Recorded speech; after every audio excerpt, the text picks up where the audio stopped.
ആലുവയിൽ അടഞ്ഞുകിടക്കുന്ന വീടുകളിലും അമ്പലങ്ങളിലും മോഷണം നടത്തുന്ന സംഘം പിടിയിൽ. ആലുവ കാരോത്തുകുഴി ഭാഗത്ത് ആൾതാമസമില്ലാത്ത വീടുകളിലും ശാസ്താ അമ്പലത്തിലും പുളിഞ്ചുവട മൈനൂട്ടുകാവ് ക്ഷേത്രത്തിലും മോഷണം നടത്തിയ പ്രതികളായ ഇതര സംസ്ഥാനക്കാരായ രാകേഷ് മോണ്ടൽ, ബിബിലു, രാഹുൽ, സെയ്ദുൽ, അബ്ദുൾ സുബാൻ എന്നിവരെയാണ് മോഷണ മുതലുകൾ സഹിതം പിടികൂടിയത്.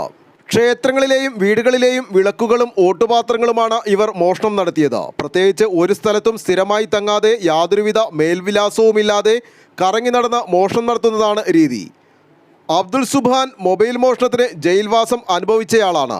ആലുവ ഡിവൈഎസ്പി TR രാജേഷിന്റെ നേതൃത്വത്തിൽ SHO MM Manjudas, sub inspector PM Salim, assistant sub inspector Suresh Kumar, driver assistant sub inspector Suresh KK, CPO Mahinsha Abubakar, K Manoj എന്നിവരാണ് അന്വേഷണ സംഘത്തിൽ ഉണ്ടായിരുന്നത്.